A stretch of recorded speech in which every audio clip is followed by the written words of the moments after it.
অভাবে পড়লে নাকি ভালোবাসা জানালা দিয়ে পালায়। এই কথাটা একদম সত্য, আবার সত্য না, একদম বাস্তব। আর আপনি তখনই আপনার জীবনের সবচেয়ে বড় সত্যটা জানতে পারবেন। আপনি যদি অভাবে পড়েন, আপনি যদি দুঃসময়ে পড়েন, আপনি যদি বিপদগ্রস্ত হয়ে যান, সেই সময় বুঝতে পারবেন কে আপনার আপনজন, কে আপনাকে আগলে ধরে তার শেষ নিঃশ্বাসটুকু ফেলতে চায়। সেই সময় আপনি বুঝতে পারবেন। যাকে সবচেয়ে আপন ভাবেন, যাকে সবচেয়ে বিশ্বাস করেন, যার কোলে মাথা রেখে শান্তিতে চোখ বন্ধ করতে পারেন, সেই মানুষটা যদি আপনার বিপদে, আপনার অভাবে চলে যায় সুখের জন্য, আপনাকে বিপদে রেখে, তখন আপনার কেমন লাগবে? যেমনই লাগুক, এটাই বাস্তব, আপনাকে মানতে হবে, মেনে নিতে হবে। আসলে যারা বলে যে অভাবে সুখ জানালা দিয়ে পালিয়ে যায়, তারা ওই টাইপেরই। মানে তাদের হচ্ছে অভাব দরকার নাই, তাদের সুখ দরকার। অভাব কেউ চায় না, কিন্তু অভাব আসে। মানুষের জীবনে উত্থান পতন আসবেই।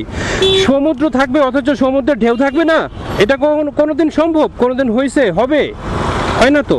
সমুদ্র থাকলে আপনার সমুদ্রের ঢেউ আসবে।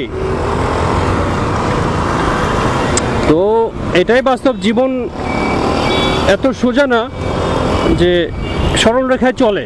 জীবন কখনোই সরল রেখায় চলে না। জীবন সব সময় আঁকাবাঁকা পথে চলে। আপনি কখনোই জীবনের স্ট্র্যাটেজিকে, জীবনের এইমকে আপনি কখনোই সরলভাবে এরোর মতো যাইতে পারবেন না। আপনাকে অবশ্যই নানান ধরনের প্রতিকূলতা পার হইতে হবে, এবং এই প্রতিকূলতা পার হইতে যে আপনার জীবনের সবচেয়ে বড় যে সাপোর্ট, একজন মানুষকে আপনি বিশ্বাস করবেন, সেই জায়গাটুকু যদি নড়বড়ে হয়, তাহলে আর সাকসেস করা যায় না। তো আর হচ্ছে কি বলবো, কিছু বলার নাই।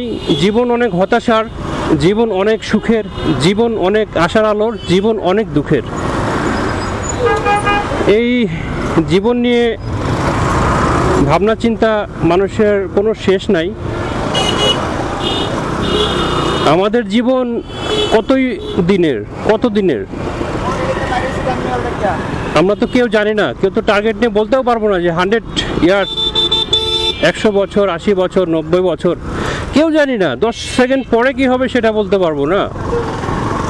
অথচ এই ছোট জীবনে কত দুঃখ, কত কষ্ট, কত যন্ত্রণা, কত বেদনা, এগুলো রাখার জায়গা নাই।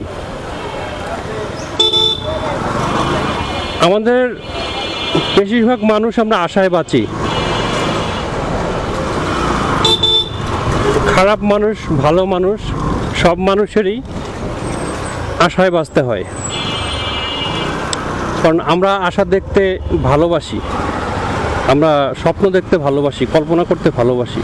কিন্তু সেই স্বপ্ন কি দেখা উচিত, সেই কল্পনা কি দেখা উচিত যেটা আমার কাছাকাছি নেই, যেটা আমার সাধ্যের মধ্যে নেই? বাস্তবের সাথে মিল রেখে আপনাকে স্বপ্ন দেখতে হবে, বাস্তবের সাথে মিল রেখে আপনাকে কল্পনায় হারাতে হবে। এখন আপনি যদি শুধুমাত্র আপনার সুখের জন্য, শুধুমাত্র আপনার লাভের জন্য চিন্তা করেন, বাকি সবার কথা বাদ দেন, তাহলে কি হবে? আপনি কি চলতে পারবেন? আপনি কি যেতে পারবেন? ভাই, সৃষ্টিকর্তা বলে তো একটা কথা আছে, তাই না? নিয়তি একটা কথা আছে। সৃষ্টিকর্তা ছাড় দেন কিন্তু ছেড়ে দেন না। আপনি আপনার সুখের জন্য, আপনার লাভের জন্য আপনি অপরকে দোষী বানাবেন, নির্দোষকে দোষী করবেন। হ্যাঁ, মানুষের কাছে আপনি ভালো থাকবেন, আর সৃষ্টিকর্তা আপনাকে ছেড়ে দেবে, আপনাকে সুখে রাখবে? এটা কি পসিবল? পসিবল না। বর্তমানে অনেক মানুষের জীবন ধ্বংস হয়ে যাচ্ছে শুধুমাত্র এই স্বার্থপর, লোভী, কিছু হিপোক্রেটিস মানুষের জন্য, যারা তাদের আপনজনদেরকে ধোঁকা দেয়, যারা তাদের কাছের মানুষকে ধোঁকা দেয়। এই ধোঁকার কারণে তাদের জীবনটা বিষময় হয়ে উঠছে। একটা সময় পরে তারা যারা ধোঁকা দিয়ে চলে যায় তারা যদিও শান্তি পায়, যদিও সুখ পায় কিছু সময়ের জন্য, একটা সময় পরে গিয়ে তারা কিন্তু সবচাইতে বেশি কষ্টকরের মধ্যে অবস্থায় পড়ে, যেটা বলার মতো না, যেটা যেটা তারা কাউকে শেয়ার করতে পারে না, এবং তার শাস্তি তাকে ভোগ করতে হবে।